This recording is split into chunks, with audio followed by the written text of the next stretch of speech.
I took my life savings and I bought my special back. Well, you just heard it right there. Comedian Andrew Schulz has decided to buy his special back. So in case anybody's wondering where I'm at on it, I'm just going to start off by giving you guys a spoiler and letting you guys know I did buy the special. I would appreciate it if any of you would buy the special. If you love stand-up comedy, if you want to see stand-up comedy continue to be stand-up comedy, definitely do buy this special. Now let's listen to Andrew Schulz's full explanation of what he's done and why he's done what he's done. So here's the story. Basically, my special was with a streamer, and then we sent the streamer a finished version of the special, and they kind of freaked out, and they said, we can't put this out, these jokes are wild, and we don't want to deal with the backlash, so you're going to have to edit some of these jokes or just cut some of these jokes out entirely. And some of you probably know this about me. I'm a very stubborn guy. So long story short, I took my fucking life savings and I bought my special back. And I don't know if this is going to work. I hope it does. But ultimately, it's up to you guys. I think people like real, authentic comedy. And I think that they would prefer that than some watered down corporate boardroom bullshit. I feel that way because I perform in front of thousands of people every single night, and they seem to really enjoy these jokes that are too offensive or could cause too much backlash. So that's my gamble. But ultimately, you guys decide.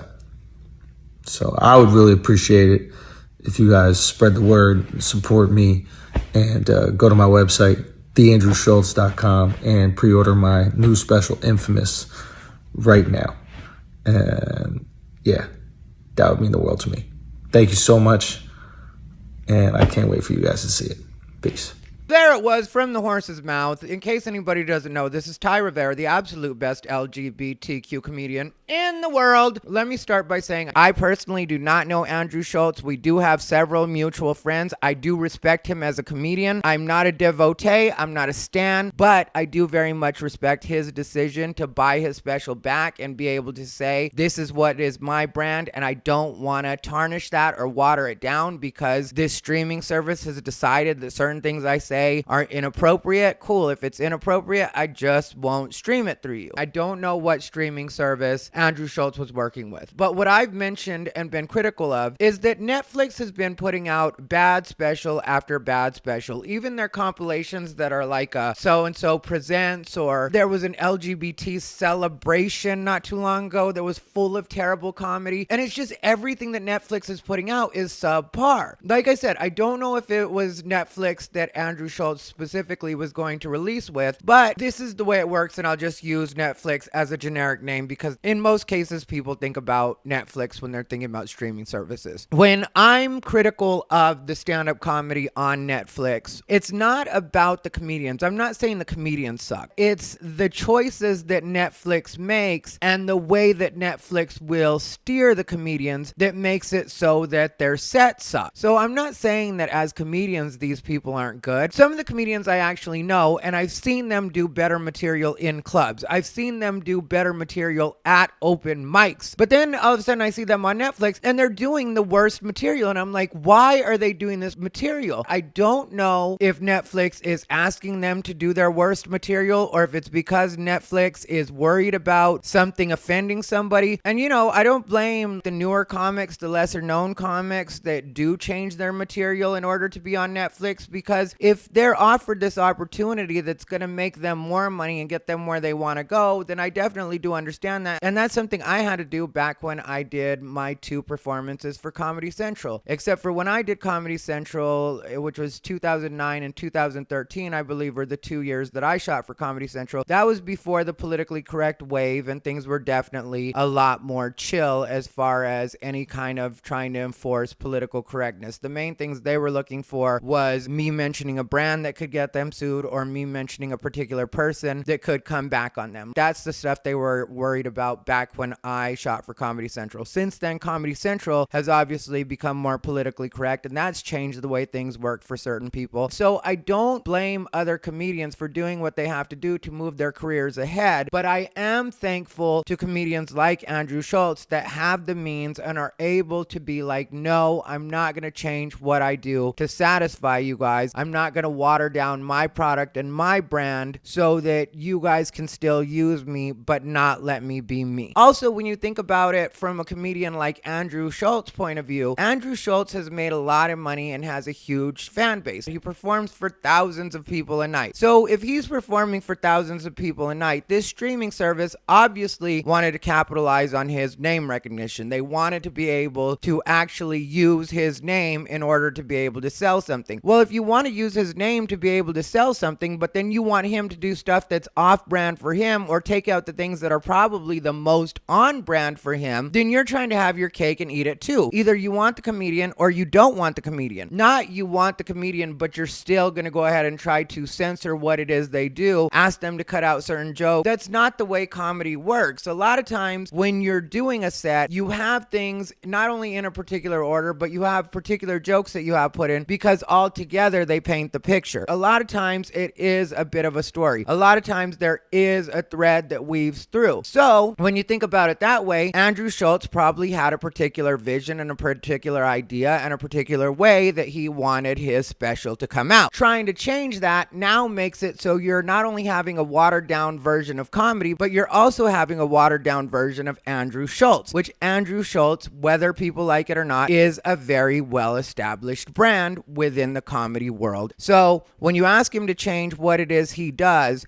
so that you can be happy or to satisfy people that in a lot of cases aren't even a comedy audience and have proven themselves to be toothless dogs at this point. Woke culture is dead. I don't know if you guys have noticed, but that didn't end up working out, and it especially didn't work out within the context of comedy, because a lot of what you're seeing on Comedy Central, which has taken a huge shit lately, is woke comedy, and it's just not funny. When you go out of your way not to hurt people's feelings, it's not going to be funny. And I'm not saying that comedy is about hurting feelings. What I'm saying is comedy is supposed to be no holds barred. I don't know when these politically correct types decided that comedy was supposed to be about speaking truth to power. No, comedy was not invented as a way of being a vehicle for a politically correct voice. When people talk about punching up versus punching down, comedians are supposed to punch in every direction. Comedians aren't really supposed to have a loyalty to anything one way or the other. Comedy is about talking about all the bullshit that you observe. When it comes to political correctness, nothing ended up happening with that Netflix situation with Dave Chappelle. People threatened to walk out, but once Netflix told them, if you don't like our content or you don't want to work on certain titles, then Netflix may not be the place for you. Well, two people resigned, which were two of the trans workers. They both dropped their labor complaints and went ahead and resigned, which tells you that Netflix probably tore them off a couple of dollars and they were willing to let it go, because I'm sure they realized that, one, they were in the wrong and they weren't being asked to work under any abusive conditions. They just didn't like some of the content that didn't line up with their politics or their views, which no company owes you that. It's not like I'm going to go work for McDonald's and then I'm going to decide I don't like that they serve this unhealthy food, so now I want McDonald's to stop selling what they're selling because I feel that people should have less fat, not as much grease. What are you talking about right now? You think McDonald's is going to change just because you start working there and you decide that you don't like something that they offer? Maybe I have a problem with chickens getting killed. You think they're going to stop selling chicken McNuggets because I and a few of my other friends who decided to work for a place that's been selling chicken McNuggets since the beginning of time, well, since the beginning of chicken McNuggets, because that's why they're called McNuggets, because McDonald's made them. But my point is, nobody's going to change their entire business model for this particular group, except for when a company like Netflix decides, okay, Dave Chappelle is big enough that we'll go ahead and put up with him doing what he does because that is going to bring in a bigger audience than it's going to push away. But then somebody like an Andrew Schulz, maybe they decide that he's not on the same level as a Chappelle, so they're going to try to throttle what it is he does, and he just decides to say, you know what, I'm going to go ahead and buy my shit back. I don't need you guys after all. Sorry about the misunderstanding. Let me put my own thing out. And I am so in support of this that I went ahead ahead and bought it immediately. I didn't want to even record this video without being able to tell you guys, I've already bought this. I stand behind it. I support it. And I would appreciate any of my watchers buying his special. Also, any other comedian that's watching this, please do buy his special. It was $15. They have a really convenient option that lets you buy it through Venmo, so I didn't even have to enter credit card information. It was easy. It was breezy. It was CoverGirl. TheAndrewSchultz.com is where you can buy the special. I urge you to buy the special now and show your support for a person who's actually willing to stand up for what he believes in and just say, this is me, this is what I'm doing, and this is what it is. Anyway, this has been Ty Rivera, the absolute best LGBTQ comedian in the world.